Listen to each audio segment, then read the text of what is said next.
juga ibu nyai, ustazah, sahabat-sahabat semuanya yang tidak bisa saya sebutin satu persatu.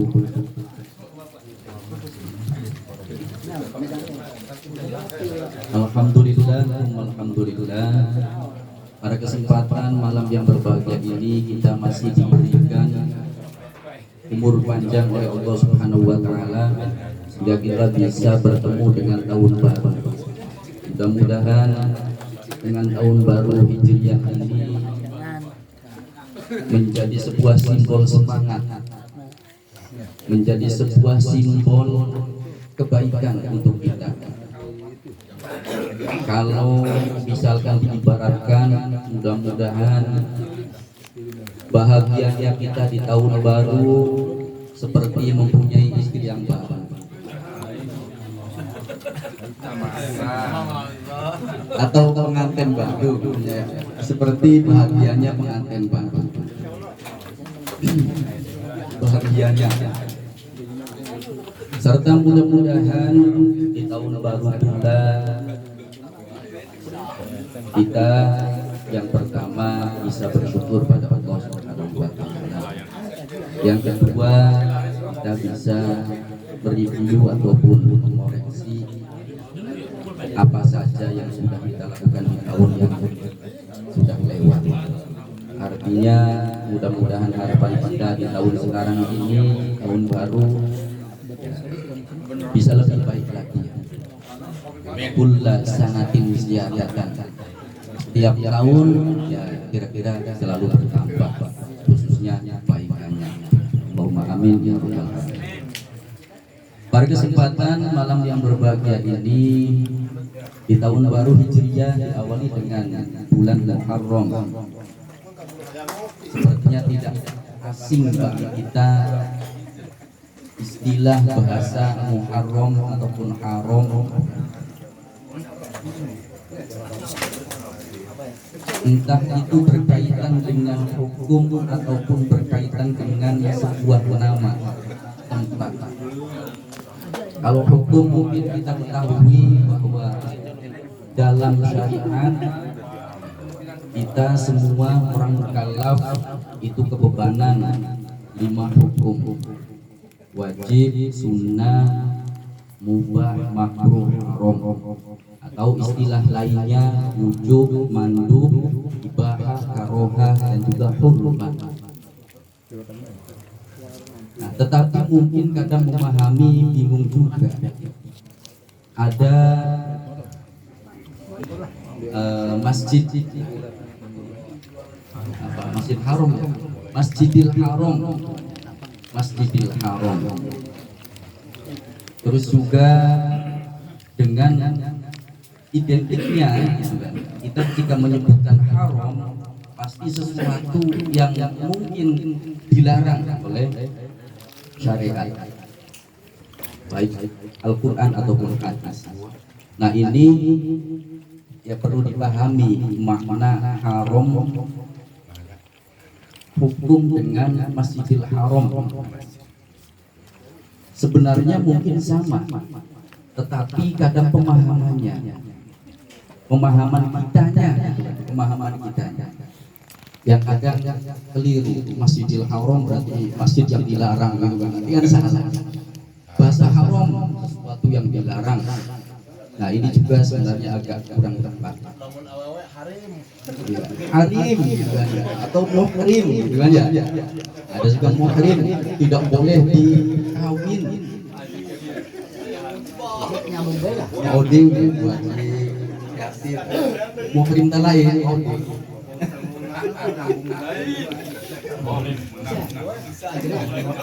Saya mencoba mencari-cari persamaan pemahaman tentang masalah haram, hurmah. Di antaranya yang ketemu secara logika. Secara logika saya masuk gitu. Secara logika saya masuk. Yang kita pahami Masjidil Haram adalah masjid yang dimuliakan ataupun yang dihormati. Ya, haram, hurmah, tadi kan disebutkan juga ada istilah nama bahasa hurmah. Kalau kita mungkin hormat, artinya yang dihormati.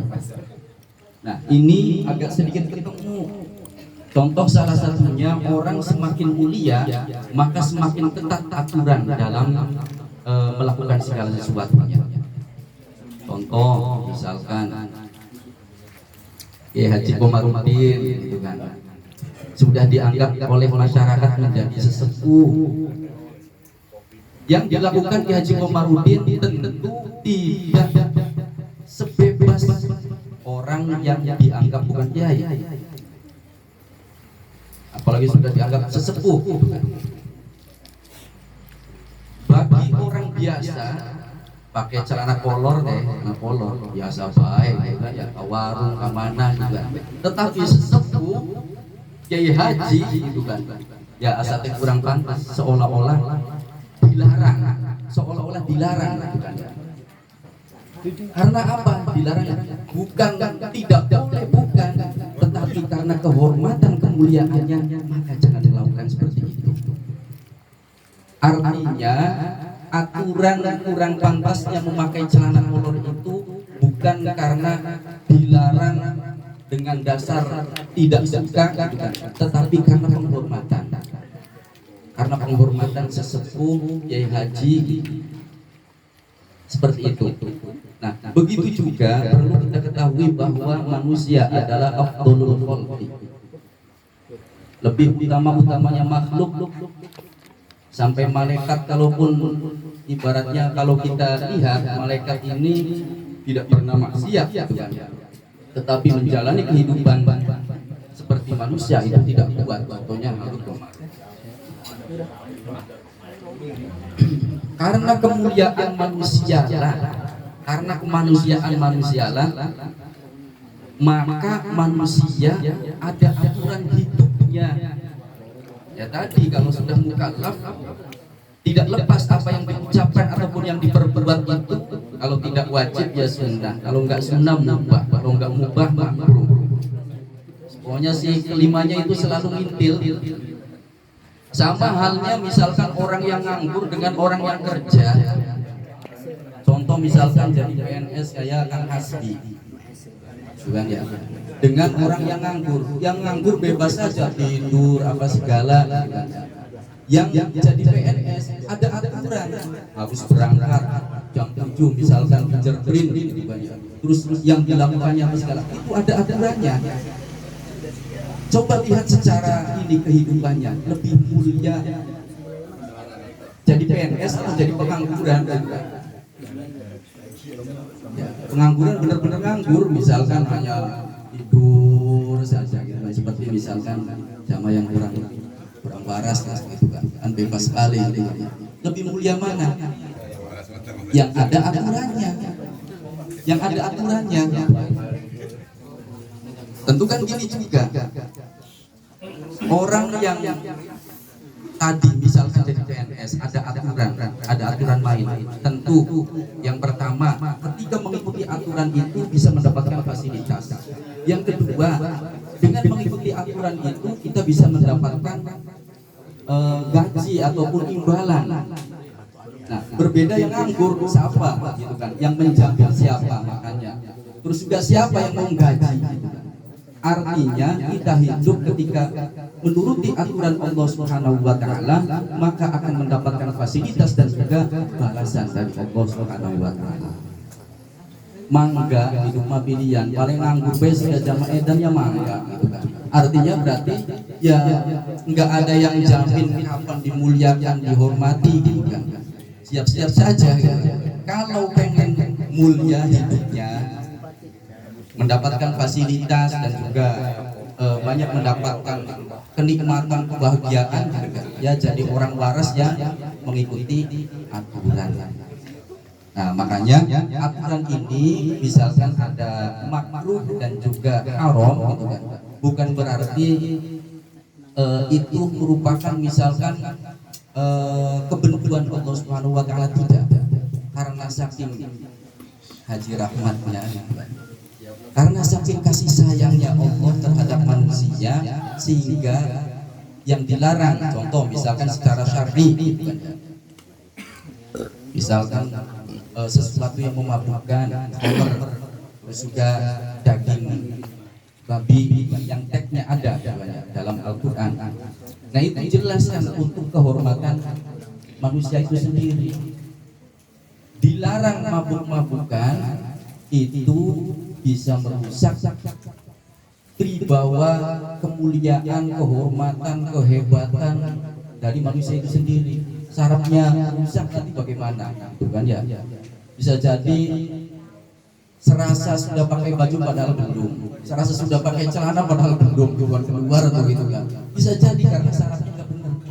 Nah itu karena menjaga kehormatan, kemuliaan manusia itu sendiri dilarang seperti itu. Begitu juga yang lainnya, larangan-larangan yang lainnya. Jadi untuk kehormatan kita, kemuliaan kita. Jadi jangan disalah tafsirkan, misalkan secara kayak nyanyian, kenapa yang enak-enak dilarang, bahasanya yang enak-enak gitu kan ya. Padahal semua bahaya. Kenapa yang bahaya-bahaya dilarang gitu kan ya? Harusnya ini yang enak-enak. Nah itu makna hurma seperti itu. Contoh presiden saja. Presiden tidak bisa misalkan lewat Karangsempung turun apa segala, tapi harus ada yang mencegah kan? Ada yang mencegah dulu. Tunggu dulu presiden. Pas pampres dulu yang meriksa di depan aman tidak. Nah, tunggu dulu presiden, artinya pencegahan itu seperti halnya Allah memberikan hukum makruh ataupun haram terhadap kita. Nah, baru kan untuk kebaikan siapa? Dilarangnya itu karena untuk kebaikan kita. Jadi semakin mulia maka kita sebenarnya semakin banyak aturan. Jadi jangan disangka namun ya kita Haji Komarudin sudah jadi sesepuh Bangkarang gitu kan. Semakin mulia seseorang, maka semakin banyak aturannya, tidak bebas seperti ya orang-orang yang biasa gitu kan. Jadi ada perbedaan. Oleh karenanya diawali dengan bulan Muharram ini sebagai penghormatan.